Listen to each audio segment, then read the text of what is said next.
great chat with Akikbelu earlier, and I know we're going to have, so much to share here today. Thank you very much. Last but not the least, we have Mrs. Diola Gbajabiamila. So we're introducing our guests. If you're just joining us, you're welcome to Let's Talk About It. We're introducing our guests here. We have people from all walks of life, and our topic today is love. What's age got to do with it? And so now we have Mrs. Diola Gbajabiamila center stage. She's a lawyer. Okay. Something just happened. Network just... Can we have us center stage, please? Mrs. Diola Gbajabiamila, thank you. Welcome back. I think you walked away. We just ran back in. She's a lawyer, and she got her degrees, her bachelor's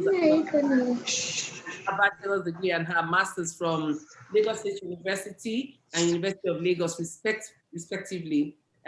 She's married to Justice Yinka Gbajabiamila. He's retired now, very noble gentleman.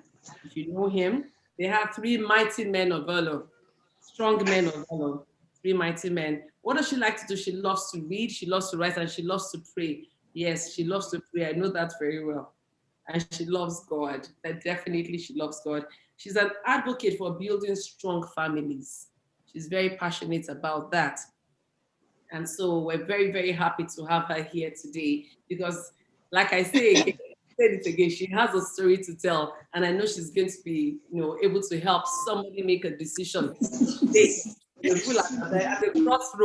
the crossroad. Thank you so much. Please put your hands together for our guests. Let's talk about the February edition. Love, what age got to do with it? What age got to do with it? Dami, are you able to put all our guests out, up together so that we can all see them? I have questions and I just want to shoot. Let's get started. We're 15 minutes. Yes, perfect. 15 minutes into it. And this is how it works.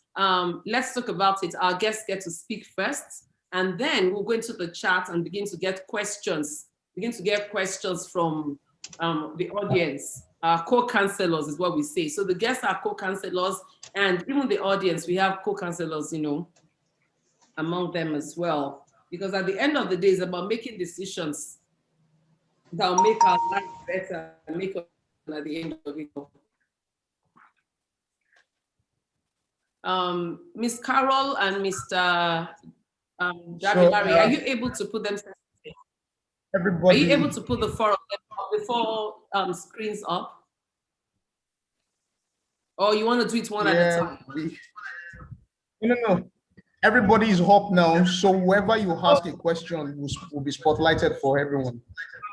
Perfect. Thank you so much. All right. Perfect. For me, I'm going to be starting. The question is to Mrs. Diola Gbajabiamila. Mrs. Diola Gbajabiamila, what we want to ask here today is, our first question to you is, growing up and studying law, did you ever think about getting married, or was marriage something that you just thought sometime, or did you have it in the front burners as you were growing up, studying law, going through school, getting a job? Was marriage focused in front of you? Good evening, everybody. Thank you for having me. Growing up and studying law, no. Marriage was not top priorities on my list because really right from, maybe because of my background, right from being a child, I had always wanted to be a lawyer, and I wanted to be a judge. So I had aspired to be a judge. So for me, marriage was, yes, something that will eventually happen later when we get to that bridge, but it was top priority when it happened. Okay. So we're having an echo. I'm wondering where that is coming from. We're having an echo because I can hear the repeat. Okay, so you are not thinking about marriage, but eventually it came up. What's echo? Okay. All right. Well, since the since Mr. and Mr. Mole are up front right now, I'm going to ask this question. Mr. Mole, I'm going to be straight. Let me ask you, we're talking about love. What age got to do with it? Did you plan, when did you plan to get married? Did you think you'll get married? Well, You plan to get married? Do you think you'll get married at all? Yes, someday, but it wasn't something that I planned. It wasn't, I imagined it. That someday, yes, I'm going to get married. You understand? But it happened. Okay, so what age, do you have an age in mind? No, in my imagination way back then, yes, I wanted to get married at the age of 30, but it never happened. So eventually I got married at the age of 44. Okay. Wow. Wow. So you got married at the age of 44. Okay, Oh, yes, I did. Okay, at the age of 44. So let me ask you a question. Since at the back of your mind, or sometime between the ages of 30 and 44, what were the obstacles to your getting married? Because I want to hear, because most times when I talk to women, I understand better because they'll say, oh, women will wait to be asked. So what stopped you from getting married between the ages of 30 and 44? Please, let's open up about that. All right. I'm going to add some humor and total honesty here. Yes. The truth is this, I was basically wasting my time. Not even knowing that I was wasting my time. Not knowing that I was wasting my time. I think that explains it all, but I can expatiate a little bit further. Just going round and round in circles. And now that I'm married, I have a family and things, there's stability in my life, which is one of the advantages. You understand? But then I was just a scattered human being, to be honest about it. I lacked direction, I lacked everything. But right now, there's stability in my life. So, no regrets. What I'm thinking is, you said you deliberately, so that means you deliberately just waited. You didn't plan towards it. You just deliberately wanted to waste that time. I did not deliberately, I said I did not even know what it was all about. I didn't deliberately wait to. I did not know that I was wasting my own time. You understand? I didn't, it wasn't my plan. I never planned. I have not heard anybody in this world has planned to waste his time before. But it happens. For benefit of hindsight, I realized I wasted my time. Benefit of hindsight, I realized I wasted my time. Yeah, 44. By June, I'll be 53 years old. So I wonder, what I was doing all that time. Yes, please. So for you, it wasn't about a certain age. It's just that time went by and you did not even realize that time was going by. Oh, yes, that is absolutely true. Absolutely true. Absolutely true. I'm going to go a little bit scriptural now. The values of the world, I was more interested in that. Okay. So I got carried away, and time. My friends are grandfathers, and time just went by, which is irreversible. Do you understand? Doesn't matter, it's better late than never, But I wish I would take another course if I ever get a second chance in life. I won't do the same thing that I did. I won't get married at the age of 44. I would not do it. Okay. I'm going to leave that there and move on to somebody else. But the reason I'm asking, and I wanted to put you up front, is because when I talk to many of the young men that I work with, they are looking at different things and they're thinking, love, marriage, no, I can't. Maybe when I have this, maybe when I have that, so just Please hold on to that thought, and then I'll come back. I'll come back. I'll come back to you. I'll come back to you. All right, thank you so much. He did not mean to waste time, like he said, but time went by and he did not even realize it. And it was important for me to have a man that had gotten married at what we, in the world call later life, later in life, because most times when it happens to us as women, people think, oh, she's been picky, oh, she's choosy, she's that. And they say, but it happened to a man. It happened to a man. Yep. If somebody's watching this and learning that, it's not about being female or male. Life happens. Mm-hmm. Life happens. And we're going to be going back to Mr. Omole because I still have to talk to his spouse as well and find out, how that connection at least, came about at the end of the day. And I want to know what was that breaking point? When did that penny drop? What made him realize that, I want to do this. I want to do this. Thank you so much again. Can we have the Ibrahims up? Mr. and Mrs. Ibrahim? Hello? Yes. Mr. and Mrs. Ibrahim have an amazing love story. And so I'm going to be going up front to theirs. I'm never going to ask them any other question. Mr. and Mrs. Ibrahim? Yes, ma. Okay. We need to have them center stage, please. Yes. Your love story is so beautiful, because we're talking about love and what's age got to do with it. And one of the things that I had said in my teaser video is there an age that you're supposed to get married?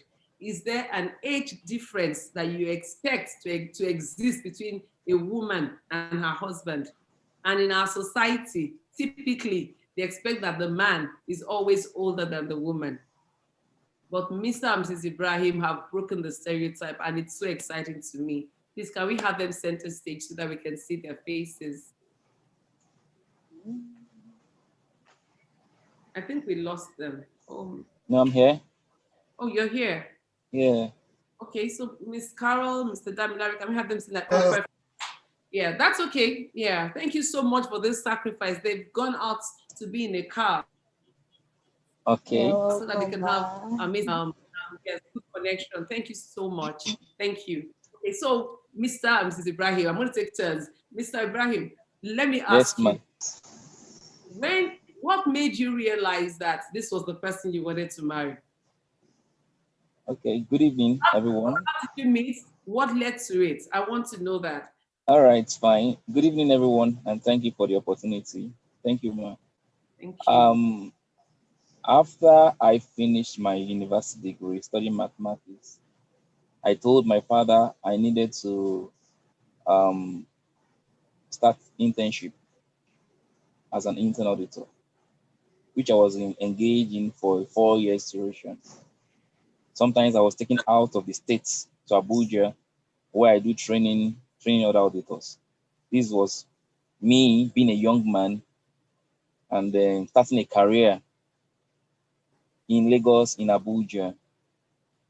And then in between, the course of my engagement at work, I was able to meet my wife.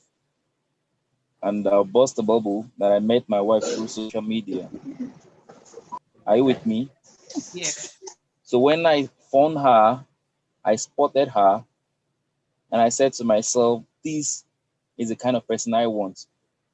At that moment, I began to put all my interests. And then, just before marriage, before tying the knots, I remember very well, my pastor asked me, do you want to marry her? Is this the person you want to marry? Are you ready to carry a responsibility? My point is that at the moment where love matters, everything becomes negligible. And that's just the catching thing for me. Is the love is the winning factor. And everything I'm ready to let go.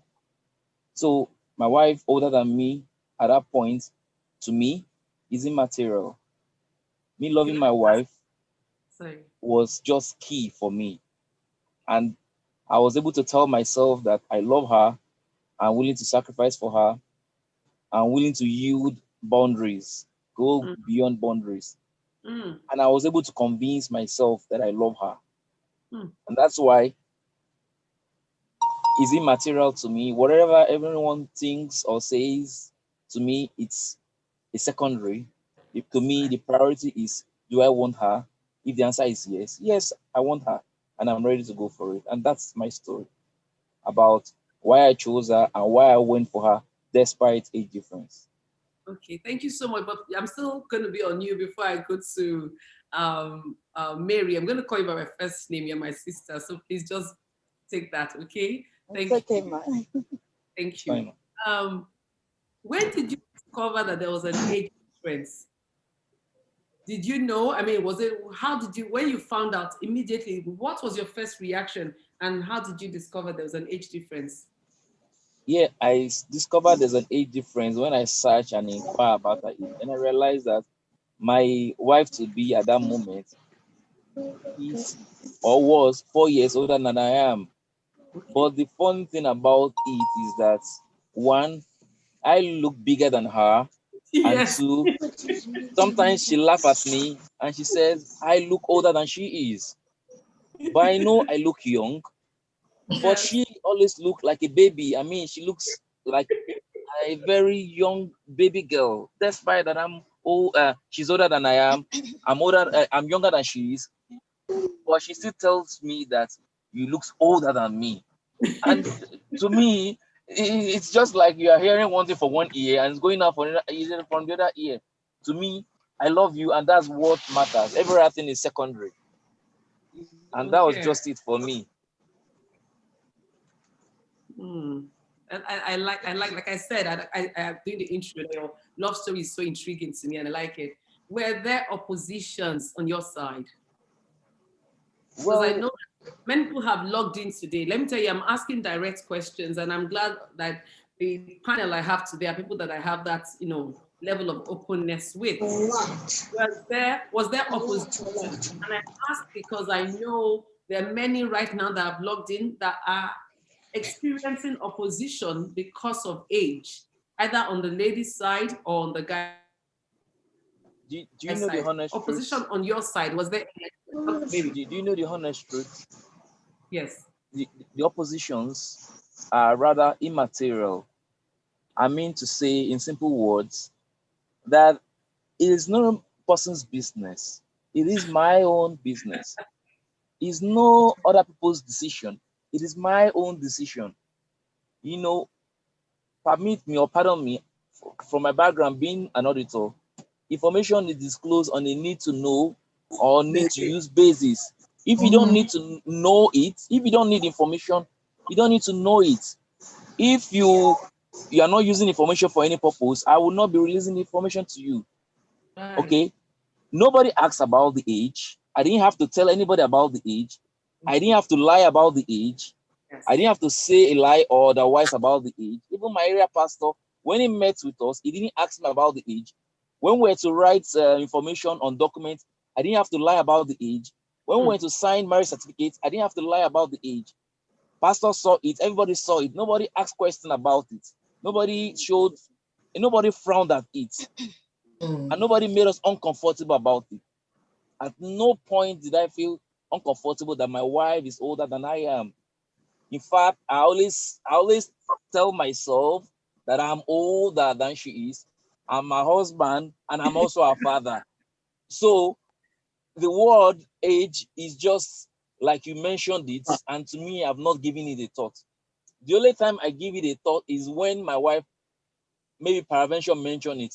But to me personally, I've never given it a thought that I am younger. I always see myself and assume the responsibility as the husband and as the father, as one in charge of the home and the family, and I exercise my duty and care with love, irrespective of age. The age is a bias, and I've not considered it as a bias. I see myself as a man, I see myself as the head of the family, and I do my duties as a head in love. So that age is actually a conceived bias by many people. Yes. Do you understand? And then when you begin to consider that factor, you begin to set back. So I didn't consider it as a bias. I didn't even see it as a limitation. Rather, it's like a number to me that I didn't even feed it. I didn't even feed my mind with it, not to consider, or whether to consider or not consider. To my mind, it was not a bias.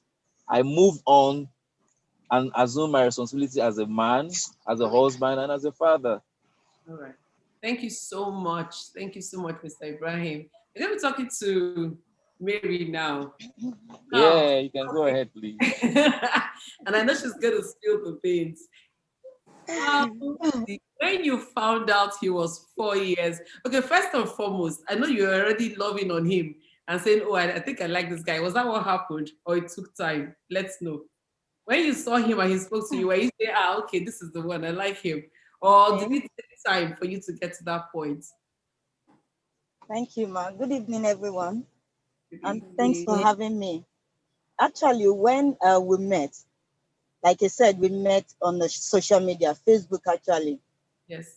Then I was always online, and I was having an issue with my then boyfriend. So most times I post online, I post words and all that. But at a point in time, I decided I wasn't going to have anything to do with any man again. Then he came along, he added me. I think it was a suggested friend. He added me, I added him. We got talking. We chat, we talk, then he asked to meet me. It was in Abuja then, and he told me he would be coming to Lagos, that we should meet. So we met. When we met, immediately I saw him. To tell you the honest truth, why praying? Me, I don't pray for husband. I want this husband. I want my husband to be like this. I just want a God-fearing man. Whether he is older or I am older, I never had that in mind. And along the line, while I was in school, all my friends, even till date, I'm older than them. Most of my friends, I'm either 2, 3, 4 years, 5, 6 years older than them, and we are very close, both male and female. So I never had the thought of age thing in mind. But when we got to meet, and instantly I fell for him. I was like, this is the person. This is the right man for me. Wow. And it just started. Then I told him, okay, when we went into the relationship, yes. I told him, I'm not the quiet type. He is the quiet type. The gentle. Even when I took him to my office then, my colleagues were like, man, where did you find this gentle guy? You will kill this guy. I was like, and I told him one thing about me. I tell people, I speak out. And I tell people, this is how I am. So it's either you take me as I am or you leave. So I told him, this is my kind of person. I hope you'll be able to cope. And he said yes. And we started. And to God be the glory, here we are today. Yeah, amidst the challenges, and we are still. Well, from what you've said, I realized that even finding out that he was 4 years younger did not, stop you in any way, because you had never cared. You had never cared about, what's the age difference would be, or who should be older, who should be younger. I never did. I remember when they asked me what is age. I said, I always tell people, age is just a number. When we were talking and just this evening before the program started, it was like, what is age? I said, my normal answer now, age is just a number. To me, age is just a number to me. It does not mean anything. It does not hold anything to me. It's just a number. And that is how it has been for me ever since. We got married. I got married to him at the age of 33. I was 33. Yes. When I got married. And at that point, all my friends, they've been married. Though I never thought of marriage then. I never thought of marriage. And after I finished school, I told my parents, please, don't disturb me about bringing a man. Let it be at my own convenience and God's time. And God's time was when I met him, and it happened. That's beautiful. Thank you so much for sharing your story. I'm getting personal messages, and I've told them they should not send it, they should send it to the chat. And they're going, wow, wow. This is really, it's really beautiful to be able to hear, you know, this. And for them to come out and say, you know what, my wife is 4 years older than me, and we don't care. And actually, I know that they do not care. I met the man first, obviously, and like I said, dedicated, very passionate, and kind. And that's what matters at the end of the day. That's what matters at the end of the day. And we're still going to go to our guests to give the last but definitely not the least I'm going to be talking to right now is Mrs. Oluwayemi Adewale, and we're going to go around again. And my question is, and I'm going to go straight, you know, to the point about this. The same way I'd asked Mrs. Jamila, when you were growing up, what was your desire concerning marriage? Good evening, everyone. Nice to be on the program. I think I desired to be married after I was done with my professional exam. And that was around the age of, I think, 27, 28. So I actually desired to be married, that, you know, okay, I have every, you know, as far as education is concerned, that I will be done with my professional exams and whatever it is that I wanted to read, you know, under age 30 and thereafter. Of course, I had a job, and thereafter, you know, I would be married, but that did not happen. That did not happen. And so let me ask, between that time when you're watching friends getting married and going into the 30s and into the 40s, what was going on in your mind? And I'm going to say, Auntie, I know you're my guest, but that's who she is to me. How the reason I ask is because I know several of my friends, younger and older, who are going through that. They're going through this, and at times there's a shaking. So I'm like, what was your demeanor? What was your own mindset? How were you going through it? Did you not care, or was it a burden that you carried? Was it easy? No. Because my parents were alive, and they truly wanted to all their children get married. You know, my mom was one that would say, hey, who did I offend though? Why isn't my daughter married? That is an expression, you know, on its own. My father was of the whole school of, your biological clock is ticking. And just, you know, marry somebody. Then your friends, some of your friends will come up to say, you better give birth to a child, and, you know, you move on from there. You have a job, you have this. So was it easy? No, it wasn't easy. But thank God for family. Especially my siblings. They did not put pressure on me. They practiced an all-inclusive, what's it called? We had an all-inclusive relationship. I was never left out in anything they did. Their children could stay with me, you know. So for that, I was okay. Then the work environment was another issue. Most, well, don't let me say most, employers or whatever, or, you know, people in Nigeria would think, oh, senior girls, because you are not married, they shouldn't respect you. You had that to deal with as well. You know, you're not married, what are we talking about? And, you know, why should you have an opinion?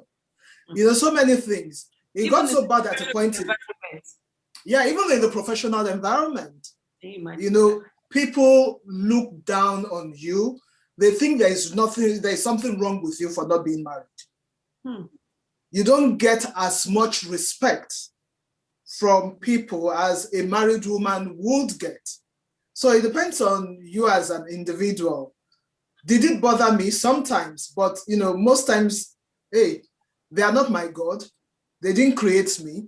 And, you know, like we always say, God makes all things beautiful in his own time. It got so bad that there was a day I went to Balogun Market, and the shop guy, the owner of the shop saw my name. He wanted to give me a receipt, you know, and he asked for my name.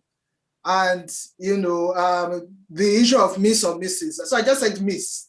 And he was like, you this rich man Pekin. And I was like, it was, look, I was so embarrassed. This is an illiterate, you know? And I was like, because I came to buy something in your shop, where do you come in? You know, I just collected my receipt and left. And I was like, see Jesus. This is, Lord, this is you now. You have to, you know, you have to fight for me on this issue. You know, so many things happen in your life. There are times friends exclude you unknowingly or, you know, from events by their actions or whatever it is that they say at that point in time. And then there are friends that you have that are so loving that they include you. So for me, I had my ups, I had my downs, and I kept praying, really, because other people's testimonies were a point of reference for me. Because I kept telling myself that if God can do it for those younger than me, those that are my age, I will not be left out as well. So that kept me going. Thank you so much. I have before we move on, I have a question. You talk about alternatives, people giving you all kinds of options. Why don't you just have a child, just do this? Why did you never succumb to that? Why? Why didn't you just, what? I have the money, I'm a professional, I can take care of myself, I want to have a kid or two. Why can't I just, you know, go to some sperm bank? Why did you never take any of those options? I've always said to people that I don't want a fatherless child. And what I mean by that is a man that would come and visit the child between the hours of 5 and 6 and has to go back home to sleep with his wife. Do you understand? I don't want that kind of stress in my life. I don't need it. And my upbringing is such that, yes, you know, I've seen things happen in my own family. And hey, I don't want to live that kind of life. So it's a decision I took that, hey, you know, irrespective of what people say, when my time comes, people will celebrate with me. Yes. It will be a testimony as opposed to, isn't she the one that did this? Or isn't she the one that broke up somebody else's marriage? I so much love to have a good name and leave a good legacy as opposed to, you know, being a reference point for something that is bad. So it's about values. Yeah, my values, yeah. It's about values. Yeah, my values. Because I know that definitely our most of us on the platform right now are Nigerians, and our culture can be so heavy on women. Yeah. Especially when you're smart and you're brilliant, you're beautiful, and they're thinking, what is wrong with you? Just pick anyone, and they'll say, oh, why didn't you just you know, I have a friend of mine, she's 48, and one day she called and she said, you know, at this point, I just want to move to a different country.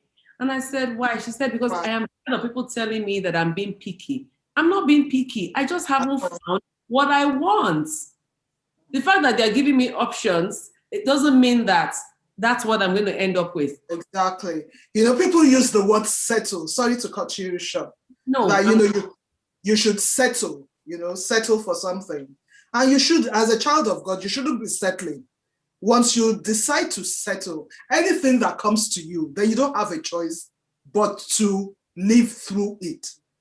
So if God, you don't have a choice but to live through it. So why would you settle for something short of what God wants for you? That's the way I see life. If you settle for a woman or a man that is not God's choice for you, that means you have to settle your whole life in unhappiness or, you know, or lack of peace in your home. And would you really want that for yourself? Thank you. Thank you so much, Amy. I'm going to be coming back to you. I want to go to Mrs. Gbajabiamila very quickly. Our questions are coming in. If you're in the audience and you have a question, please put it out there so that the admin can collate these questions and we'll be able to get it out to our guests. Mrs. Gbajabi Amila, you have expressed not thinking about marriage, and then now you're married, you have 3 children. But the peculiar thing about your situation is the age difference between you and the person you ended up getting married to. First, what is the age difference? At the time we got married, it was about 17 going on 18 years. So you can conveniently say that we belong to 2 generations, 2 different generations. Yeah. Yes. And I'm happy to talk about that now because, you know, that they're 2, anybody knowing you, and you're going to talk about your situation now. It's not about a younger girl marrying some bumpkin billionaire because she's being greedy. And so that's why I want you to talk about, what was it like when you met him? Did you ever think marriage? Did you imagine that you would end up? Even my husband is shaking his head here. Well, I met my husband, I think I was 27, yes, when I met him. And honestly, it was at the point in my life when I decided that I wasn't in a hurry to get married. I wasn't even in any relationship at that time. All I was just focused on was, let me finish these bar exams, go through law school, and then, do all I needed to do and move on from there. And also, where I was coming from, I come from a Muslim background. Okay, so I met my husband as a Muslim. But one thing struck me. The first day I met him, I had this feeling in my mind that there will be a connection, but I didn't know what. And honestly, it didn't meet my criteria then, because I had always loved reading Mills and Boone. So, like every young lady, the kind of man that we're always dreaming of will be tall, dark, handsome, somebody that, and then you're very handsome. You're the most handsome man. So now coming to meet this man with a very big shekere, who was always praising God, I couldn't understand it. I couldn't understand it. And I kept on saying to myself that, but this man is supposed to be a lawyer. Why is he always carrying shekere and Bible about and, things like that? But somewhere along the line,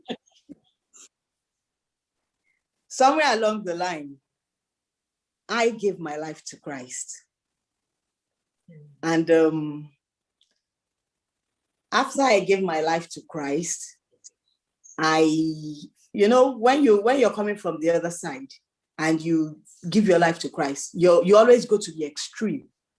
So in my relationship, in my prayer, in my study, it was as if I was doing things in the extreme. I wanted to stick to the rules, do everything according to the word of God, and all that. So after a while, this man that I remember that my friends then they used to tell me that, Sheke, you are going to marry Uncle Yinka. And anytime they say that, it's a big war. Because I tell them, I come up with all sorts of excuses. He's not tall enough. They know the kind of person I am that, if I set my eyes on something, I must get to that thing. So I'll tell them, he's not tall enough. He's not this, he's not that. And they're like, okay, we shall see, But somewhere along the line, I gave my life to Christ. And then I still wasn't thinking of marriage. And even if I was thinking of marriage, it was definitely not with him. So after a while, this man came, and then my husband did not ask me out. He just came straight to me and said, I want to marry you. And the minute I heard that, I was like, From where to where? So he was like, I want to marry you. And then he explained himself. He said, you know, I am a pastor. So I don't want a situation whereby people will misunderstand me or they will misconstrue my intentions. That's why I'm starting from where I want to end up with. So I want to marry you. And like I said, I wasn't ready for that. I was like, eh. And he said, you're not saying anything. I said, yes. Do you want to go and think about it? I said, yes. But in my mind, I was like, let me just leave this place, you know. So I left, and I was in a state of confusion. And I remember that the first person I told was my friend, that we were together at that point. We actually met him on the same day. And then I said to her, I said, Shola, can you imagine? This is what this person said to me. I actually walked from the point he told me I want to marry you to Aguda without realizing that I was walking. I didn't wait to take a bus. You know, I was like, what offense did I commit? My husband would complain that we use too much powder. He would say we eat too much. We don't know how to fast. His shekera was the biggest. And for somebody who just gave her life to Christ, I was young. I was still looking out, and I was like, oh my goodness. So the age issue had not even come up at that time. It was just the difference in appearance, values, and then where we were both coming from initially. So I remember I told my friend, and she was like, you know, Sheke, I'm not surprised. And I said, you must be a fool. So I walked back from my house again to my house. I didn't wait to hear from her anymore. And after that, when he asked me, are you still, so what's your result? Your reply? I said, I'm still thinking about it. And honestly, for the next 2 years, I just tried everything to avoid him. 2 years after that, I tried everything possible to avoid him, including going into a relationship, just to make sure that, okay, yes, now I have somebody, so I don't have to. But I remember that at every point, God was always telling me that you have not, gotten to where you have. And there's this prayer that I've always been praying as a young lady, even as a Muslim. And the prayer is, Lord, if it remains one day for me to marry the wrong man, please disrupt this union. I came from a background where I have seen my parents love and I have seen them war. So I wasn't ready to have that kind of relationship. Because of that, I had certain perimeters, including the states that the man will come from. I was like, any man that drinks, any man that is from Ikorodu, any man or has anything to do with Ikorodu. Incidentally, my husband's mom is from Ikorodu, So I had all that. It was like my checklist because of where I was coming from. So, but it continued. And after about 2 years, I went somewhere and I met him. And I remember that leaving that place, I don't know if I should go into that. Something happened on the way from that place that the Holy Spirit ministered to me clearly that, why are you holding on to 10% of the 100% I have for you? And that was a turning point in my life. It was at that point that I realized that, okay, yes, maybe this is not really the person. But also, immediately I came to that realization, I had lots of challenges, lots of oppositions.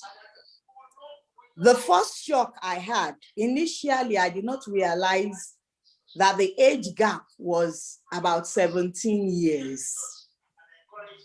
Yes, I knew he was a lot older than me, but I never realized that it was that much. Yes. So it was at that point that we now started talking that I said, so how old are you, Seth? And he said, I'll be 47. That was another running away. Oh yes, but but at that point I was like, ah. And he said, so didn't you know? I said, I never thought it would be. And at this point, I was just 28. So I was like, 47, 28. Won't people even if it has anything to do with love, won't people think that I am?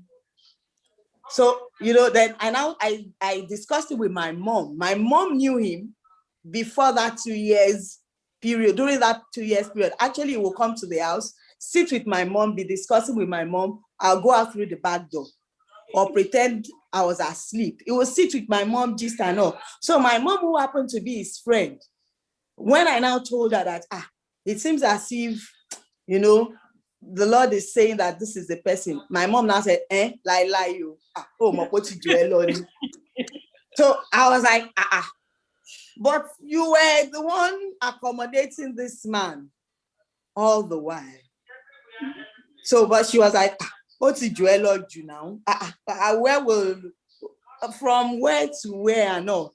So, it was a bit of a challenge. I wish I could say that, for the Ibrahims, that the age didn't matter, but it did to me because of where I was coming from, because of my values. And, the culture that we are in, anytime you see a younger girl marrying an older man, the first thing that comes to people's mind is, oh, she's going after his money. Yes, gold digger. She's a gold digger. And then people will look at you and like, what are you looking for? I remember that my aunties asked me, are you sure this man has not been married before? And I said, no, he's not been married before. I said, so are you sure he's okay? My friends, one of my closest friends, a day before my wedding, she was still telling me, hey, Sheke, Modeniko test kini, you know test. Do you understand? Are you sure it will work? Moniko test, because I don't understand this. So a lot of issues, came up, but I had to settle it within myself. And that's what I keep telling people. It's not so much the fact that the person is older or younger. It's not so much what people will say or the influence around you, but it actually has a lot to do with the person that is going into the relationship. Will I be able to raise my head up and stand in any gathering, knowing that my husband is a lot older than me? When people talk behind me, will it affect my psyche? Will it affect my emotions? Will it affect my confidence as a person? Will it also affect my belief in myself as a woman? So I really needed to settle that before I could decide to take a step forward. I really prayed. I sought the face of God. And at the end of it all, one thing that kept coming back to me was that it's not the age of the person, but the character of that person. And one thing stood out. He had the fear of God. I was going into a relationship with a man that had the fear of God, not with a man that was going to oppress me or lord his age over me. Because even if I have all the love in the world, and I am in a relationship with a man that will oppress and lord his age over me, then love will not be able to see me through. So I had to settle that. I had to come to that realization. I had to come to that point. And the minute I reached that point, then it was, I was ready to go all the way. Thank you so much, Pastor Joanna. Thank you for, giving us the whole ballpark, because I wanted you to express how you met and the whole story. And I know that some people have gotten something from this right now, even before we go into more question and answer period. I want to ask Mr. and Mrs. Omole, I have a question for you. And that is, when Mr. Omole now decided to get married at the age of 44, how willing were you to accept someone that was that old in your eyes? Because people say, oh, it must be in your 30s and 20s when you get married. How willing were you to accept him? How was it for you? Did you resist like Mrs. Diola Gbajabiamila did, or were you open to it from the beginning? I think she's mute. Good evening, everyone. Thank you for having us on this platform. Like I was telling somebody before we came on, I said I used to call him Uncle because, yeah, that's true. I didn't say that. I call him Uncle because he's my brother's friend and not immediate brother, my eldest brother, as in our firstborn and I'm the last born.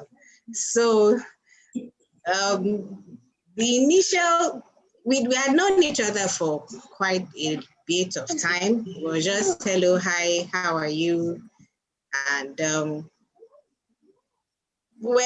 well, I wouldn't say we were always in each other's faces, but we were always in each other. We're living a few blocks, a few houses away and all that. So like Pastor Diola said, he too just went straight to the point. I think that's one thing about older men. They don't go round around the circle like a teddy bear, dancing around you, doing eagle ministry. They just go straight and say what they want, because we started communicating, and in less than a week on the phone. And then I go, Uncle Akin, you're talking to me. And he said, yes, I'm very aware what I'm saying. Because the truth is, at some point I thought maybe he was having my older sister in mind. And so I had to remind him that, Uncle Akin, you're talking to me. And he says, yes, I know what I'm saying. And then he goes, just in case you think I don't know what I'm saying, just come out to the front of your gate. Because in all of this, one thing I liked about the way he went about it, he respected boundaries. He was not coming to look for me at home because he knew that it wasn't really, yet that time. So, he would talk on the phone and all those kind of things. So when he said what he wanted to say, I looked at the phone, I said what I said. He said, come outside, so that I'll tell you to your face. And then when he said it, the truth is, for about 3 weeks, I was in shock. I didn't even say anything to anybody. I didn't know what to say to anybody. I was just in shock, like, okay, what do I say to this uncle? And it wasn't like he waited for a yes or no answer. I mean, he has said what he wants to say. He told me I'm 44 and I want to marry. And, that was it. And, he just took the horn by the rails, as in he just decided, I'm going to go and meet her parents. I'm going to go and meet her brother. He was the one doing all the going to meet people. He was the one taking me to go and meet people. Me, I was like, okay, where do I start from? And in all of this, at some point, for me, when I want to take important decisions, I take time out. I go to camp, like on a personal retreat. So before he said his mind, I had gone to camp and back. And then shortly after, he said what he wanted to say. So I went back to camp alone. There was no Holy Ghost service, nothing. I just went back and I went, lodged in camp, and then went to the altar and I laid and I said, God, I don't know. honestly, God, I really don't know. But in all of it, there were no jitters, no butterflies in my stomach, nothing. It was just. I was just about to ask you that. Did you have any feelings towards him before? No, I didn't. Nothing. When I say nothing, because I used to call him uncle. So I had this mind, of this person is not. I couldn't even relate on that level, but somehow or the other, things just started, turning around, taking a turn, and I don't know who helped in the loosening up, because I also remember at some point, there was this thing of, okay, so where do I even take her to? I mean, where do we go to? Where do we hang out? And all this kind of thing. And, I can't remember how he discovered that there's a joint where I like Suya a lot, where I just go sit down by myself.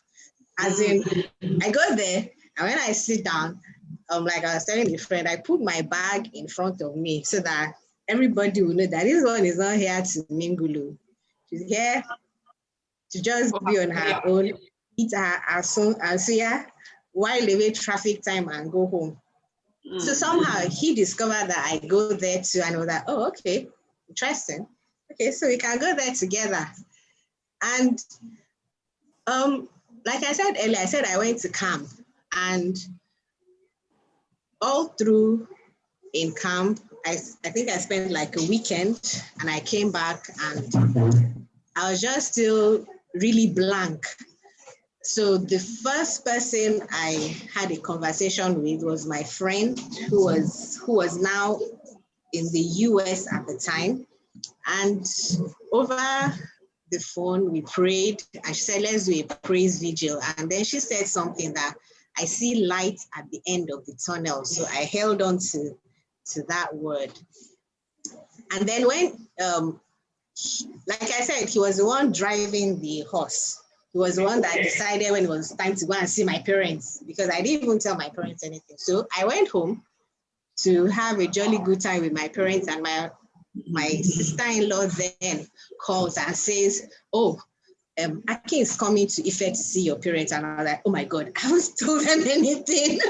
So that night I had to quickly tell them. But one of my prayer points was like, God, if this is truly it, everybody that I'm telling, let there be no opposition, let them just flow along. And my mom, who is chief interrogating officer, did not ask a single question. When I say a single question, not one question. And I was like, Mom, you're not going to say anything? She says no. And I was like, okay, where is this coming from?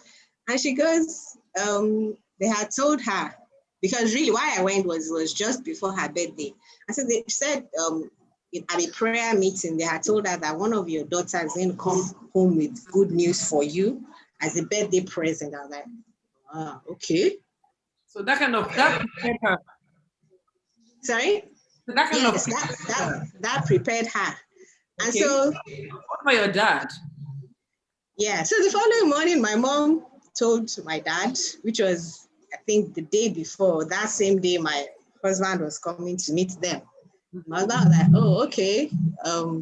For my dad, there was a bit of a connect, because my dad grew up where he comes from. And my dad said, oh, share more, the same, whatever. I said, yes. Said, oh, okay. Is it grandchild or child? I said, child. I said, okay. And it was not my dad doing the questioning, and I was looking at my mom like, are you not going to ask any question? And it was my dad doing the interrogation. He said, okay, it's fine. That is a good thing. And that was it. And then the other thing between the two of us, I don't know, it was, we never discussed this, but between the two of us, you know how for us ladies, when somebody comes, you go telling everybody that cares to listen to you about it. Between the two of us, we're not announcing it on the rooftop. Even people in church, because we attend the same church and we've been attending the same church like forever in quotes.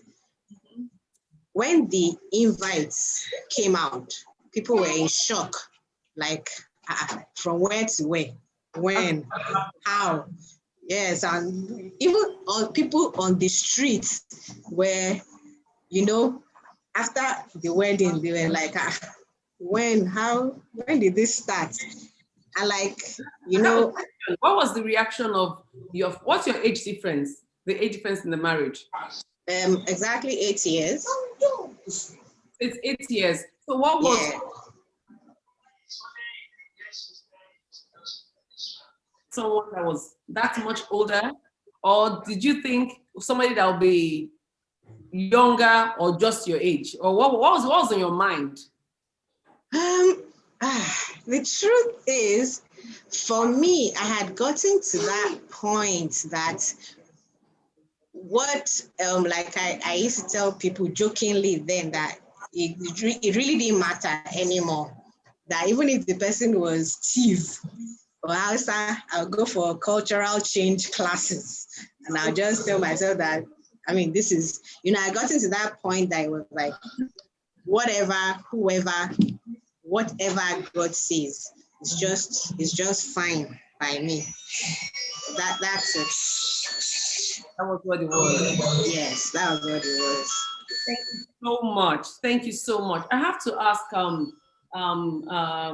okay. Mr. Adewale is not on right now. So I'm going to ask Mrs. Gbajabiamila, what was the adjustment like? Oh, okay. So let me ask you this quickly. Anyway, Mrs. Gbajabiamila, and I'll go back to Mr. Adewale. What was the adjustment like for you? Marrying someone that is about 17, 18 years older than you. So it means that his friends, his family members, everybody, he has a certain status in the family. Good evening, sir. Fine. How was that for you? How was that for you? Okay. I want to adjust this volume. All right. For me, I had to adjust to a number of things. In the first instance, I married my husband as a pastor, a parish pastor of a church. Wow. Secondly, I married him as a judge of the High Court of Lagos State. So and that was little you. And that was little me. Little me. It was just like I think we got married 2 years after I got called to bar. So you can see that there was a lot of adjustments. But one thing that helped me was that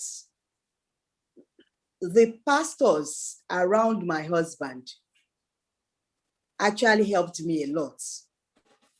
They gave me the right counsel, which helped me to make the mental adjustment that I needed.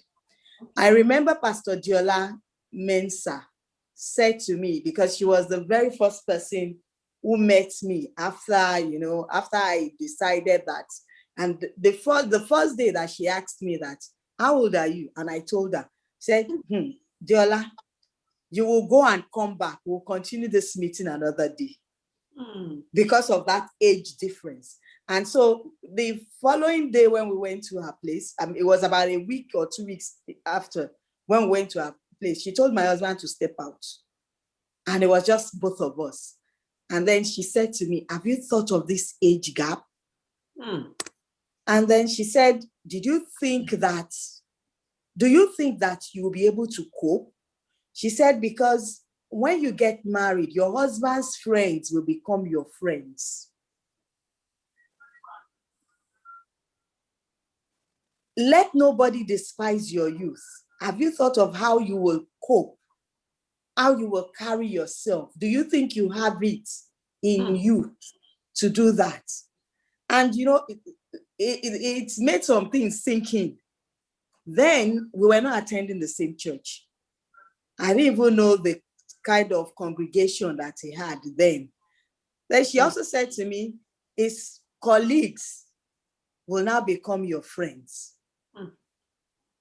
At the church, you will have to mature quickly because you are not coming in as an ordinary congregation member. You're coming in as a pastor's wife. Yes. And you just gave your life like 2 years. I mean, it wasn't even up to, it was about 2 years when I became a Christian. So she said all that to me, and she said, think about it very well, and let's have this conversation again. And so I went and I really sat down. That was why I said, for me, I had to settle a lot of things personally. And it was until I got to that point that I was willing to say, yes, I'm ready to move on. So then we also had some other pastors. I remember Pastor and Mrs. Ayebusi. They were the ones that came to seek me out after 2 years. And they said, Sister Diola, Then I, like Sister Omole, I used to call my husband Uncle Yinka because I didn't want his friends to, anytime they come, I'm like, Uncle Yinka, uncle, so that I will put a barrier. Anytime I see Uncle Yinka, they say, it was deliberate. So, but I remember that the Ayebusis came. One afternoon, they just came to look for me after 2 years. And they said, Sister Diola, we've been praying with Pastor Yinka, and we have peace within us as to this union. What are your issues? And, we had this discussion. I was like, this, that. And they were like, commit everything to God. Let's pray about it.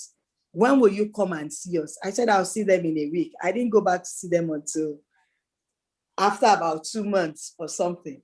But in all of this, I had people, these elderly people, who accepted me, and they gave me the platform and the foundation to be able to move on, because they had already started relating with me on the same level as my husband. Then another issue that I had, which was a bit shocking, was the fact that people older than me, like I said, my husband is 17 years going to 18 years older than me. So his age mates, anytime we are introduced, they will call me mommy. Auntie. His younger ones, who are a lot older than me, will call me auntie. And I was like, what life is this? What kind of life is this? Then my husband himself did not even make things easy. He will call me Sister Diola. And I was like, Brother Yinka. So, all my romantic thoughts and everything just flew out of the window immediately. But with the help of God and the right counsel, and I had peace within me. So it was easy to make all these things. Another adjustment was also in terms of dressing. My husband said to me right from day one that, if you decide to go out with me, you won't wear trousers. That was another issue why I ran away, because half of my clothes were trousers. He said, you can't wear trousers. You can't wear spaghetti tops. And I was like, you can't wear sleeveless. And it was like, I am a pastor. When you wear sleeveless, younger ladies will wear spaghetti because you have become their model. So it was it was quite big. It was a lot of adjustments. I had, being a Muslim, I had like 4 holes here. Then it was fashion to wear earrings, the small ones, the long ones. The first thing that had to go when I went for deliverance was those earrings. So holes. Yes, but with time the holes blocked up. And the funny thing was that he did not relate with me as someone. The age difference didn't matter to him, and that helped me a lot. So there were no barriers. Okay. There are times that he will act even younger, and I'm like, if I tell people that this is what you're doing, they say, no, don't go out and say it. So it made life easy for me. It made it comfortable for me. I remember that when we started dating, my husband, because he knew I have this sugar tooth and I love cakes, he will go to Sheraton, get a box with 5 different types of cake and carry it to my office at Ikeja. So it made life a lot easy. He was willing to meet me halfway. Yes, he was willing to meet me. And so making the necessary adjustments for me was also not too difficult. Yes, but there were times that I looked at it, and the first one was, I told him, I said, why is it that you don't like me to relate with my friends anymore? He said, I have friends now. I have my own friends. I'm losing my identity in you and all. And he said to me, bring your friends. I have nothing against them. So today, my friends call him Uncle Yinka. Yeah. But he relates with them very well. And there are times that they will come. There was a time that they said, Uncle Yinka is our patron, both male and female. Said Uncle Yinka is our patron, is this, is that. So they relate with him very well. And he will tell me that, you have good friends and all. So I think the Lord has helped us. I think he has. I made the adjustment, but I think both of you, like what you've just said, what I get from this is that, yes, you had a lot of adjustments to make because of his status and the role, but at the same time, he was able to meet you at your youth, the age. Yes. He did not allow me to lose out completely on my youth.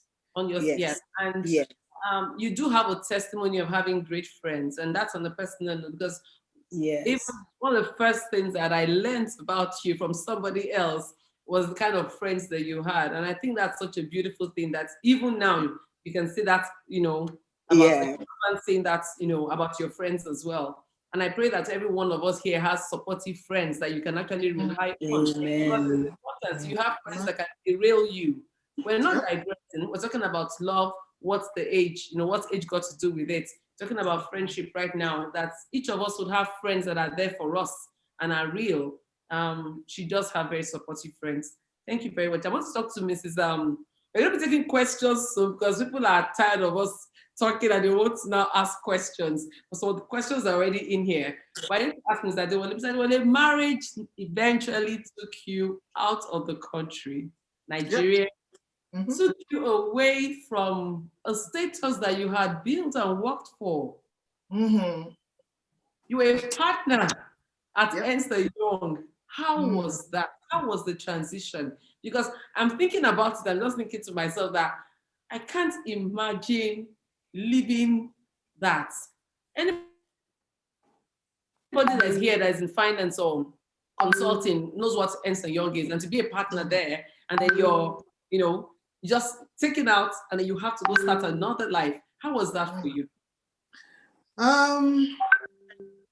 It wasn't easy, because in my wildest dreams, I never thought I would leave EY until either retirement or I decided to take an early retirement. So, but one thing that I think kept crossing my mind was, money is a tool in our hands. Do you understand? Like I heard somebody say yesterday that money brings excitement, but it doesn't really buy you happiness. So when I was leaving, at that point in time, I felt, hey, this is another phase in my life. I can always do something else. I can always work on something else. And I can also take a well-deserved rest or holiday. Let me see it, as a holiday, and, go ahead and relocate. And because I used to travel a lot whilst working in EY, it felt as though I was traveling. It was one of my trips, but a longer one this time, and a longer one not going back into work. Do you understand? So it was easy to take that decision, to say, okay, yes, you've been praying for this thing. Yes. So you've been praying for marriage. So would you now say because you are married, you do not want to leave your job, or you want to be commuting between countries? And I didn't want to do that, because the whole essence of marriage is to bond. The whole essence of marriage is to have a home. I can't have two homes in different places. So it was a hard decision to take, but I don't regret taking that decision. Do you understand? And God so blessed me in that decision I took, because I wasn't up for early retirement, but EY graciously committed my living to an early retirement, so I got all my dues. That's good. Do you understand? So, yeah. So really and truly, did I really lose out, other than not going to work, being at my desk at 7 a.m. and leaving at 11 p.m.? Hey, I think I got the best of all the things that I needed to. Yeah, God was just too good to me. So yeah. The other part of it is that you became an instant mom. Yeah. Children. How was that? Before I came into America at all, we kind of struck up a relationship. They are fantastic children. Do you understand? And I think God had been preparing me for this role, because my nieces, my nephews, who were very close, I had one of them that had been living with me for yonks. So I was kind of prepared by God for the role. And like I said, we could discuss. I'm very, I'm very comfortable in my skin. Yes. And like I said very, very comfortable. And like I said to them, I'm not in competition with them for their father's, affection. I'm not in competition with them to be called mom. They call me Auntie Yemi, and I'm fantastic with it. Most people in my life call me Auntie Yemi, and that way it makes me relatable. It makes our relationship stronger, because then we can relate to each other as Auntie Yemi or Sis Me or something like that, so we can sit down and talk for hours. I remember our first son, Mui, there was a day we were upstairs talking for hours, and his dad was like, what are you guys talking about? I said, well, if he wanted you to know, you would have been called into the conversation, so we talk. They pick up the phone, call me, there are things to discuss. And, I'm glad that we have that relationship. You probably would not know that they are not my biological children. Do you understand? So, and that is a relationship that one should have, a blended family. You should not let them feel because their father married somebody else and then they lose out, on life of, being mother, daughter, son, parents, what's it called? So, hey, we have a well-rounded, to the glory of God, because it all has to be God. God, like I said to you, God has been good to me. God has been kind to me in my home. Thank you so much for sharing that. I know somebody needed to hear that, because there are people on the platform who are thinking about getting into a blended family, instant mom situation, and thinking, instant mom, at what age? What am I going to do? I don't know how I'm going to deal with this. Well, you have a word that you can work with, and let God give you your personal confirmation. But that's something that you can work with. I'm going to take you some of the questions that we have on the chat.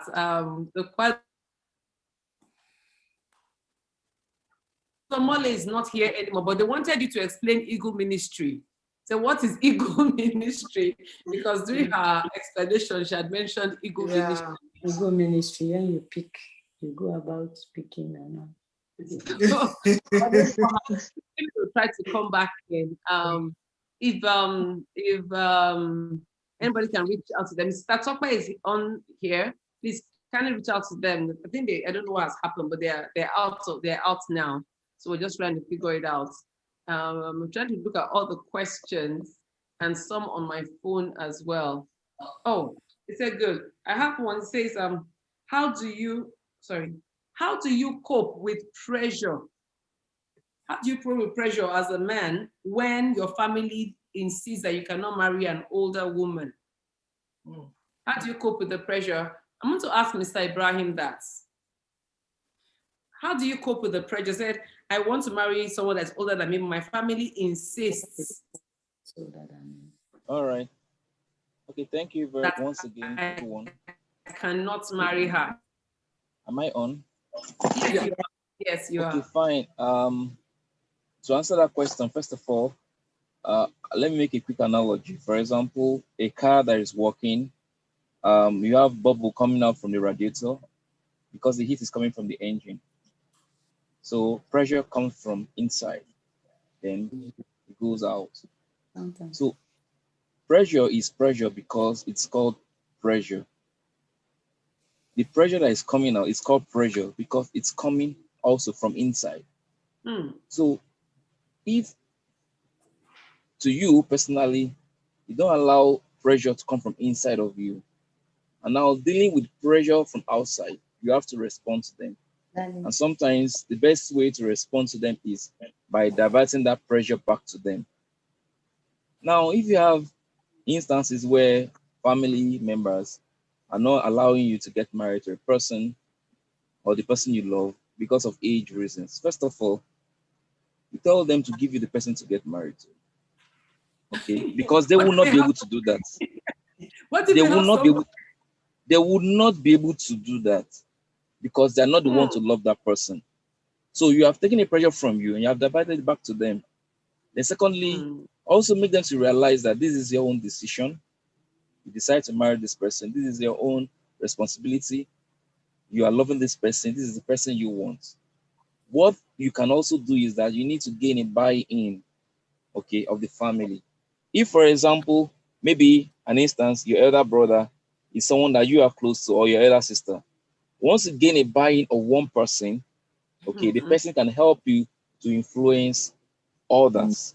It may not be easy for you to do directly, but once you have someone that you like, that likes you, and the person likes the person that you love, so you have somebody that is on your side already.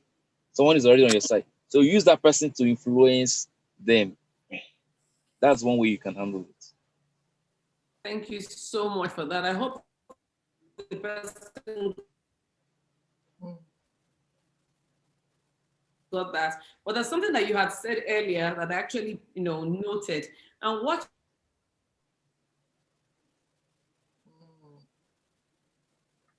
it's breaking. I don't know. I didn't hear you.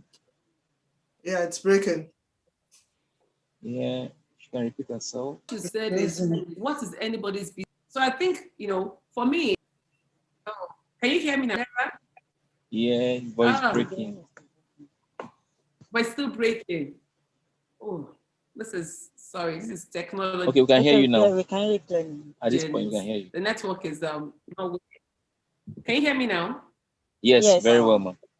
Okay, all right. So what I'm saying is that I picked something from our earlier conversation with you, where you said that the most important thing is, why do you need to disclose the age? That as an auditor, you disclose, what you've learned is that you only disclose what is needful. That's correct. And I had told somebody that, yes, I totally agree with you. I told somebody that, he said, I took my girlfriend home who he wanted to propose to, and the brother or auntie, somebody said, well, she's older than you. I said, in the first place, how did they know? Because this person that I see actually looks younger than you. So it wasn't their business to know what's the age. It's a different thing if the age difference was glaring, but it wasn't. So for me, I agree with what you have said, put the pressure back on them, but on the other hand, to only disclose what you need to disclose. Exactly. Disclose what you need to disclose and enjoy your life after you're married and, excuse me, and they see the beauty of your marriage. They're going to forget about the age difference. As long as you are certain that's what you want to do. Because you must first be in agreement with God and agreement. Yes, you must be in agreement with God and agreement with yourself.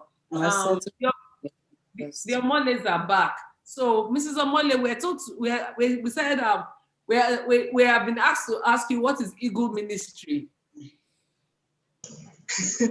Okay.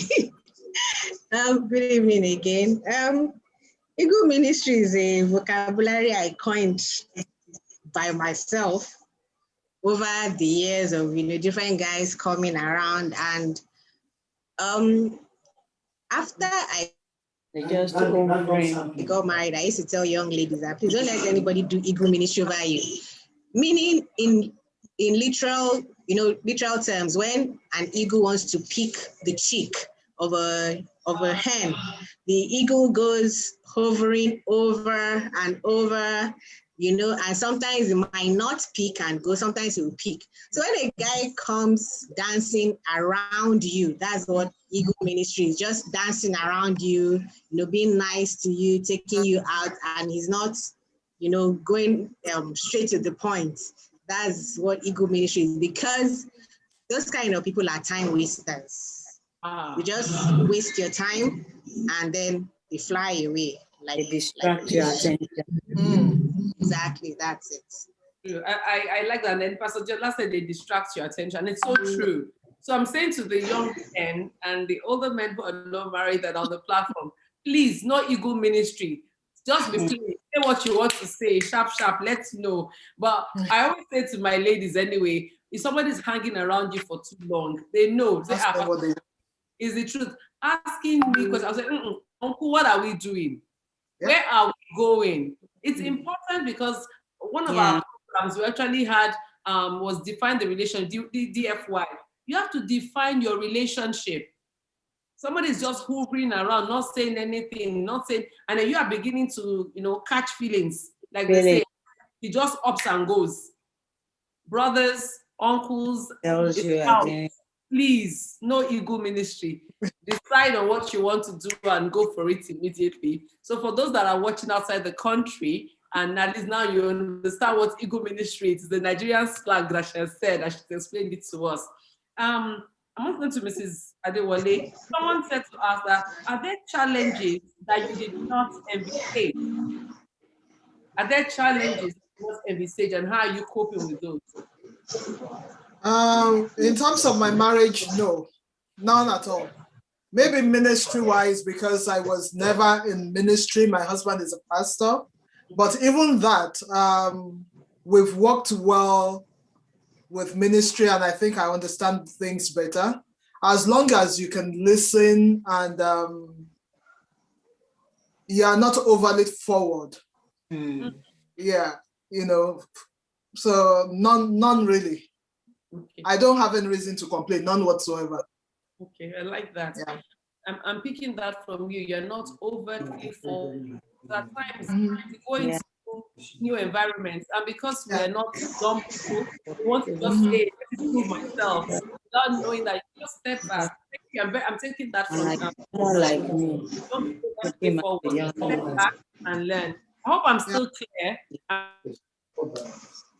not breaking up. Slightly. I hope my voice is still a bit. Okay. We're gonna take, before we continue with the questions, someone said, who is an instant mom? What is instant mom? An instant mom or an instant dad is when you get married to someone that already has children and you have children. So it means that you become a mother instantly, or you become a dad instantly. That's all it means. Okay? So you get married to someone that has children already or has a child already, and you don't have one, you become an instant parent. That's all there is to it. We're going to take a 5-minute break for our social business. Thank you very much.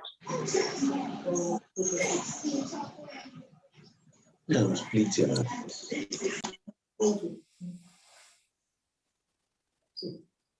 Thank you so much, everyone that has taken their time to tune in today. So quickly, if you're not following us on our social media platforms, please, would love that you do so right away so that you can enjoy the full benefit of this. Thank you. So that's the handles on your screen right now. You can follow, like, comment on Instagram, on Facebook, And on YouTube, right now, we're actually streaming live on YouTube. So if you know anybody who you think should be here, who is not here, probably they did not have the ID, or maybe they did not have Zoom, they can just tune in on YouTube right away. Thank you so much. And I hope you all are enjoying this. I'm enjoying this. I'm learning so much behind the computer here. Thank you so much, everyone. So we'll have this for quite some time, and then we'll take it down, then we'll continue. Thank you. Thank you very much. Thank you very much. Yes, so we're enjoying this, and I hope that in enjoying it as well, that we're going to be able to help others and to be able to make decisions, you know. And many times it might not even be you directly, but what if your brother brings home someone that is older than him, or your sister brings home someone that is much younger, you know, than her? How do you handle that? We're learning today about how to handle those kind of situations. It's not about you, it's about them. And it's how comfortable they are with each other, and you can help them. You know, you be that person in the family that is first brought to their side to support them, as long as you know that there's peace. Like those are praying concerning the Bajabi Amila said.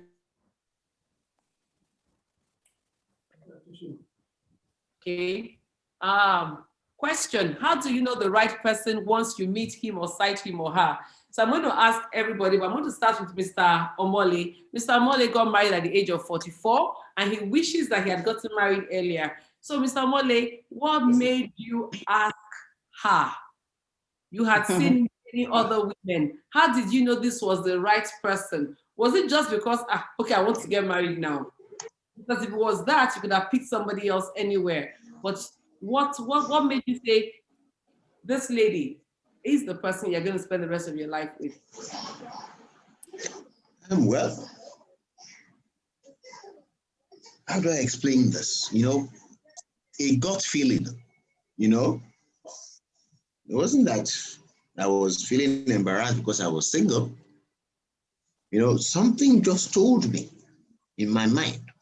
You understand? I mean, it got to a stage in my life that one of my older brothers actually brought a girl from the village for me. You know, I'm not joking. Mr. Mole, before you answer the question, I want to know how that worked out. How did that work out? No, I'm telling you, my brother just called me. I should come to his house in Victoria Island, and he said, "Oh, yeah, Mabo, yeah, okay, no problem." You know, so I dodged the lady anyway. You understand? But you see, for the fact that I knew her brother, you know, and I was watching from a distance, you know, I did not put any parameters to the kind of woman I wanted. But I knew deep down my heart that when I see that, I will know. You will know. I knew that.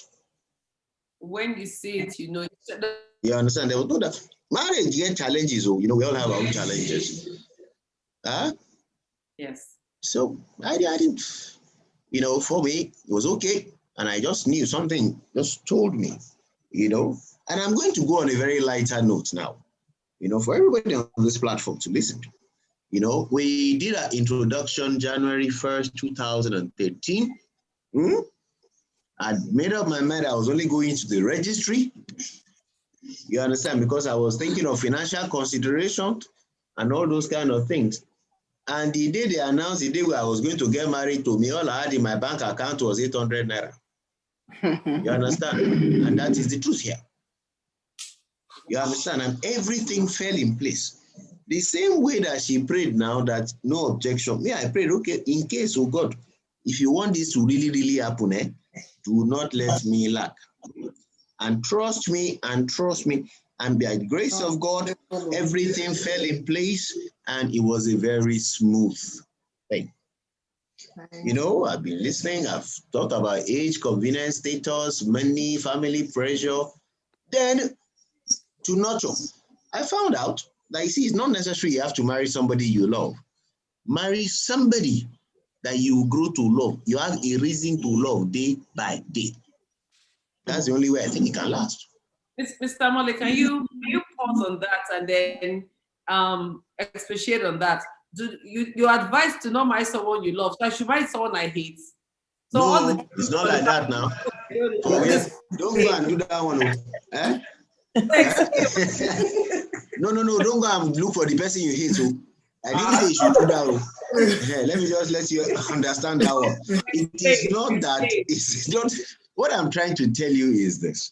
You understand? You see, when the love, you see, there's something they call law of diminishing returns. Yes. You are in the financial sector. I did business administration in school, and so I know what I'm talking about. You understand? If it's at the optimal level, and the probability that we start decreasing is very high. Whether age, whether she's old, whether she's this, whether she's that.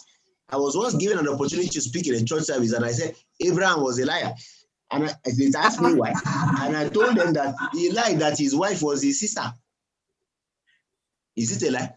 You understand? And how old was she at that time? 80.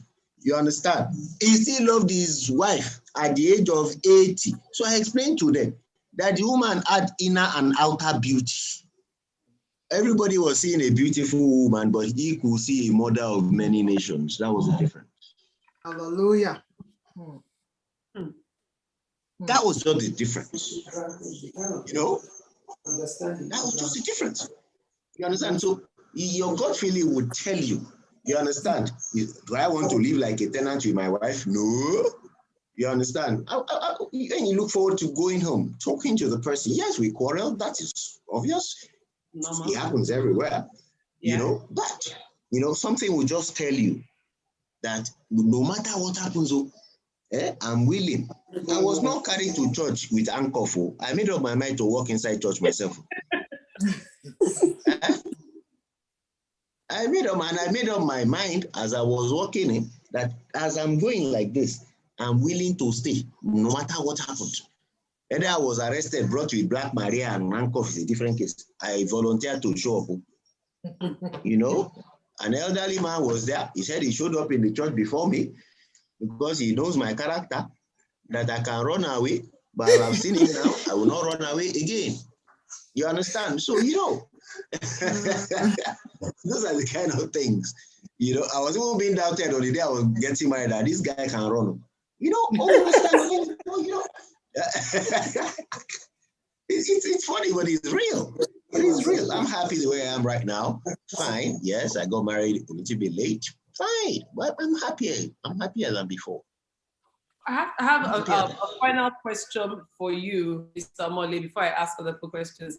Final question for you is, to that young man in his 20s, or that person in the 30s, or that has already hit 40, or maybe 50, and he keeps saying to, because I have many of them around me and we're close, and they say, Auntie, I'm waiting to get this. I want this.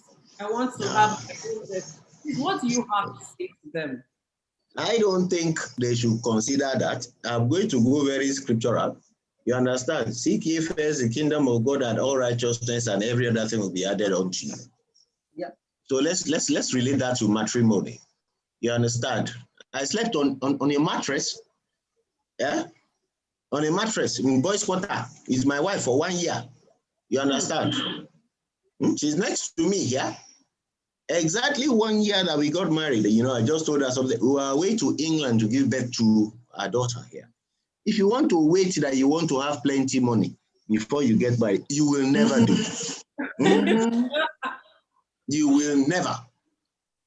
You understand what I'm saying? From little beginnings, you know, if you are waiting for a car, yes, every man wants little comfort. I don't want to bring a child to this house to the world to come and suffer.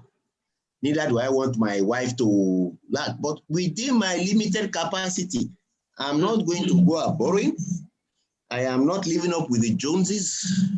I'm not comparing myself with nobody.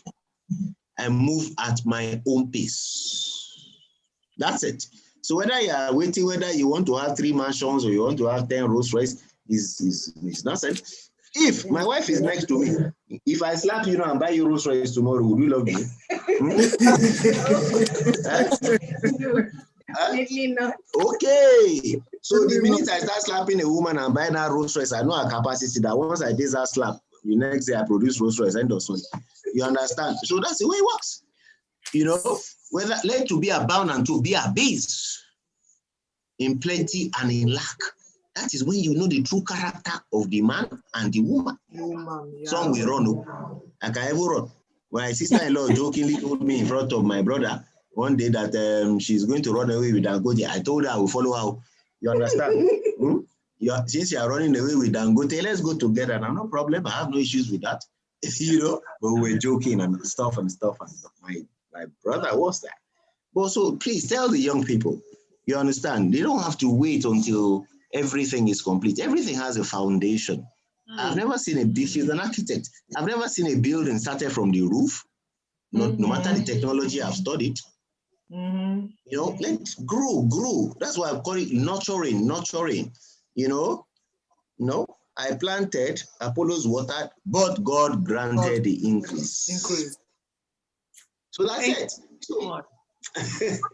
Thank you, Mr. Molly. And you and I had a conversation. I said we'll continue that conversation later, truly. But honestly, you just said it. You don't have to have everything. It's not possible to have everything and just keep saying, I'm waiting to have this. Guess what's going to happen? Your standards. If you wanted to have a car before, once you have a car, you want the next want something else. Yeah. You have a one bedroom, then you want, at the end of the day, that you just keep shifting the base. The goalpost forever and ever. And that goes for our young men who just think that the lady won't respect you. The bone of your bone, the flesh of your flesh, that person that God has ordained for you will be with you without a rooftop, and they will get there. I'm telling you the truth. They'll be there. They'll say, I'm with you in this. I'm with you in this. But that person that is waiting for all the T's to be crossed, that the I's.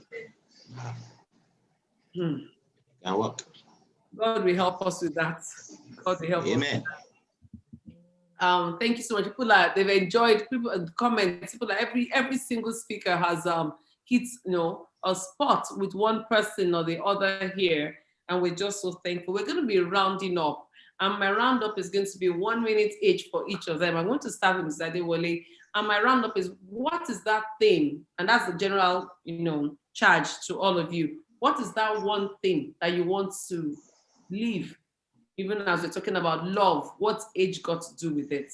What's that one thing that you want somebody to remember tomorrow morning or late at night today when they are by themselves? That single person, or that's at a crossroad. That person is wondering, should I go? Should I not do it? Or what is going on? Whatever it is, that's one thing that you want to say to them from your personal experiences, please. This is okay. Yeah, thank you. Thank you for having me. Well, I never mentioned, but I married at the age of 53. And one thing I will tell you is that wait. There is patience. There is reward in waiting on the Lord, and God makes all things beautiful in His own time. Wait, don't settle for less than God has ordained for you. That is what I would tell people. Thank you very much, man. Really wonderful having you here. I'm really, really glad. Thank you. I'm going to go to Ibrahim. So what's yours? I've given the charge out. So what's your final word concerning this? Mr. and Mrs. Ibrahim, are you here? Okay. I don't think they can hear me. So I'm going to go to Mrs. Adjola. I can hear you. Oh, they can hear us. I can hear you. All right. Mr. and Mrs. Ibrahim, what's the word? Excuse me. Am I on? Yes, you are. Okay. I'd like to say, in the words of my wife, that love is just a number. Okay, so our years of experience in life, is not sweet without love. So what matters the most is love, understanding. For young couple or young person or young men, for example, what's most important for you is you need to convince yourself that you love your partner and you're willing to yield ground for your partner. Once you're able to convince yourself, you have the self-confidence, and then, you know, with love and understanding, you can go all the while, and you find that you're able to overcome all odds, and then you can progress in marriage and excel in marriage. That's my own few thoughts I would like to share. Thank you so much. Thank you. And you started with the words of your wife, so I know that's a collaboration of both of you. Thank you so much. Mary, really nice seeing you. Thank you so much. Thank pleasure, you. Pleasure too. My co-worker in the vineyard, Uncle Wale Ibrahim, God bless you. Thank you, man. God bless you. Thanks to Mrs. Atiola Gbajabiamila. And so what's yours? But I have a special request. I know that my pastor is here because actually on this platform today, I have, it's very strange, very, very funny. I didn't even think about it until later. I have both my pastor's wives here. My pastor doesn't have two wives. I have two pastors. People are wondering, what's your pastor's wives? My pastor in Chicago, you just met his wife. That's Mrs. Yemi Adewale. And my pastor in Nigeria, you just met his wife as well. And that's Mrs. Diola Gbajabiamila. But I know my pastor is in the background, so I want a word from him as well concerning what I just said. What's that one thing that you want to say to that young person or that mature person that's at a crossroad? What is it you want to say so that when they go to bed tonight or when they wake up in the middle of the night and they have all these questions going on in their heads, there's something they have to hold on to. First cue, Mrs. Diola Gbajabiamila, then I'll ask for Pastor Yinka to please say something as well. Thank you so much, Stafoluke. For me, the one thing that I think is important for every young person to note is that for every original, there's a counterfeit. So seek God's original for you. When you find God's original for you, every other thing will be immaterial, including age. Thank you. Including age. Thank you very much. Every other thing will be immaterial, including age. Thank you. Pastor Yinka, please, can I see your face now, sir?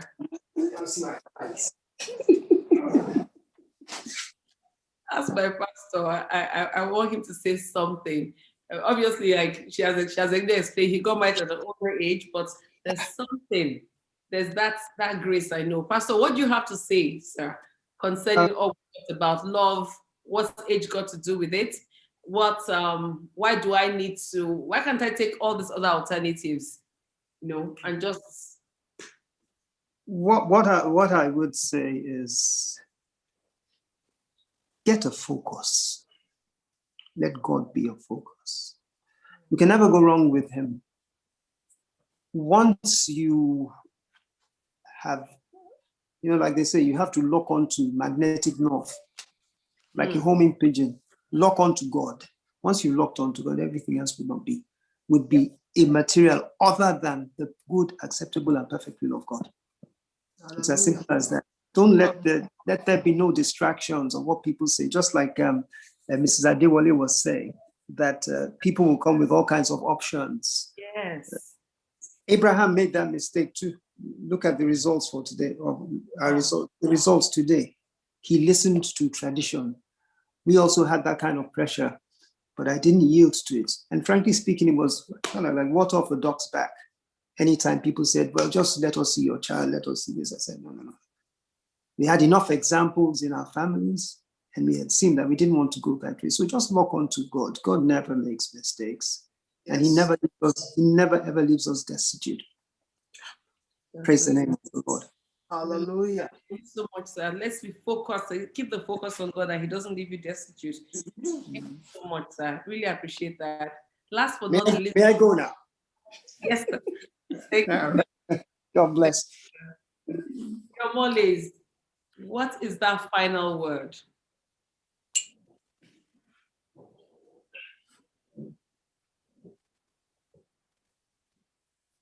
Oh, they're mute. We can't hear them. You need to unmute yourself. Can you hear us now? Yes, we can hear you now. Yes. All right. I will say this, that the basic ingredient should be love. Along the journey, patience and perseverance. and surely you get your destination. That is my own contribution. Maybe you have something else to say. Why not? Okay, but what about the person that hasn't gotten to a relationship yet, and has, that's the point. Whoever it is, somebody does not have a relationship yet. Yes. And let the person go and find the relationship. You understand? Seek and you shall find now. So, I mean, let the person prayerfully go and find, and God will show him the best. That's all I can advise. Okay. But I just know one of the basic ingredients is love, patience, and perseverance. Thank you so much. Even if you're looking for a wife, you have to persevere. You pursue her, she won't answer you. So you persevere, and before you either finds a wife, finds a good thing, and obtains the favor of the Lord. That's seek right. And ye shall find. Seek and ye shall find. So the young men out there, older men out there that are not married, seek. Don't just sit back. Seek. Yes, so go and seek. Thank you very much. God bless you. Thank you so much. Thank you. Do you have anything to say? Oh, she's done. To buttress on what my husband said, he says, seek and you shall find. And I will also add, watch and pray. Not just pray. As you are praying, you open your eyes. Not that you close your eyes and you keep praying. Open your eyes as you are praying. For guys, they're visual beings. So open your eyes to that thing that, you see, and you just know that once I see, I know. The other thing I'll say to young ladies, don't box up God. Don't tell God, most people have that thing, tall, dark, handsome, VGC living, tongue speaking, BMW riding, blah, blah, blah. You have that long shopping list. My advice to every one of you, throw your shopping list tonight, though, wherever you are written it, go and tear it up and throw it in the trash can. Because believe you me, Mr. Omole that is sitting beside me today, if I look at the shopping list I had then, it wasn't, I was looking at someone very tall, dark, that when he talks, his baritone. And the truth is, he was not even, anything near that. But the truth is, at the time he came, I had ditched that shopping list. I had thrown the shopping list into the trash can, and I was like, God, I just want what you want, not what I want. Because we find out that when we keep holding on to that shopping list, we are delaying ourselves. God is looking at you and like, well, this is what you want, and this is not what I want for you. So until you are ready and you get to that point and you are saying, okay, it's like a child saying, a 6-year-old saying, Daddy, buy me a car. And Daddy is saying, car, for what? You don't need a car now. What you need now is a bicycle. And you keep saying, no, car I want. And then the daddy will say, well, since it's a car you want, I'm not buying the bicycle. And that's the end of the story. So we need to get to that point where we let go and we let God. Thank you very much. Thank you very much. I want to say all our panelists today. The comments, the conversations, and it's not just about the comments and conversations. Results that matters at the end of the day. And I know we're going to have amazing, testimonies of people coming back to say, because of what this person said, because of what this leading that I got, I was able to make a decision. And I'm really thankful. Thank you so much, Auntie Yemi. Thank you to the Ibrahims. I'm so grateful. Pastor Diola, thank you. God bless you. Mr. and Mrs. Omole, looking forward to meeting you guys, on a closer basis. I told Mr. Omole that already. He has an assignment that he's going to be working on for me already. And and our little princess there, thank you for being a part of the program. She has sat through this 2 hours. She has really, attention span, she has really tried. My word today really is, our theme is love, what's age got to do with it? And from all the conversations, we can see that at the end of the day, it has nothing to do with determining who you love or how your relationship grows. At the end of the day, is your focus on God and what God desires for you. What does God want to do? A younger person, an older person? Does God want a ready-made family for you? Or does God want you to start from the scratch? Whatever it is that God wants for you is what you should seek. And we're going to be ending the program with me doing this different today. And that's, I'm going to be praying. I'm going to pray. And all I'm going to pray is Isaiah 30, verse 21. I'm praying for every single person that is on the platform today, that is at a crossroad. And I pray that the Bible, as the Bible says in Isaiah 30, 21, that your own ears will hear God. Yes. Your own ears will hear God. You know, right behind you, you will hear him. And that voice will say to you, this is the way you should go. Whether you should go to the left or you should go to the right. I'm praying that every single person that needs direction, that even as we end this, that before we come together again next month, that you would send a message and say, I got that message and I made the right decision. Thank you so much. And I say amen to that prayer because it's prayed in Jesus' name. Thank you so much for all those that have logged in. I see classmates, friends, family members. God bless you all. I have to do a shout out before I leave. And this shout out is to the first man I ever loved. We're talking about love, right? That's my father. My father is 79 years old today. And I just want to thank God for his goodness, his faithfulness, his mercy to my father. And so, Chief Gabriel Bayodeme Shayete, happy birthday, Daddy. I love you so much. And you will always be an inspiration. Thank you so much. Thank you. God bless you, everybody. Thank you. Thank you. Thank you.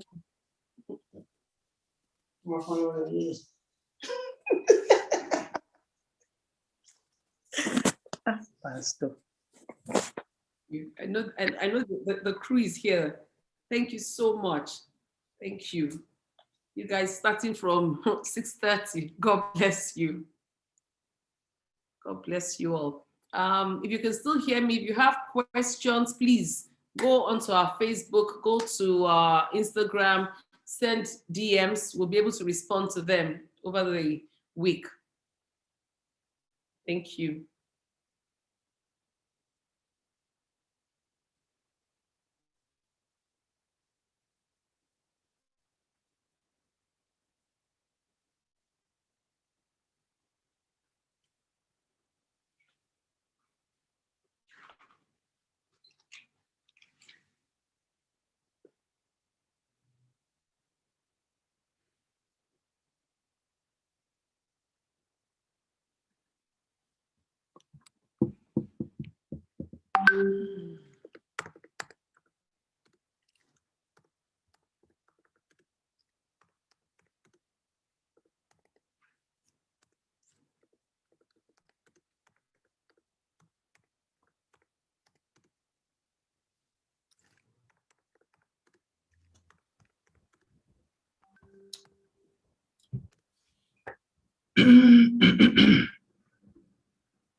Right. Thank you all. The program is over now.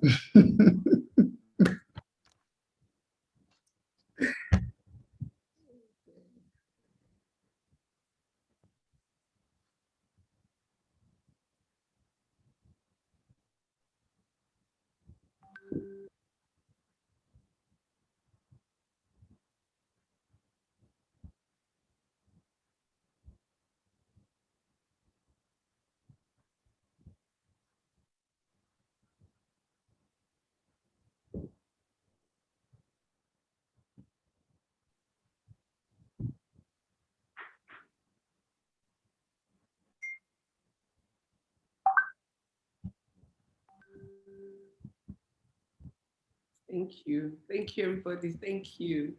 Honestly, an entire crew. This crew is amazing. We've been on this for weeks.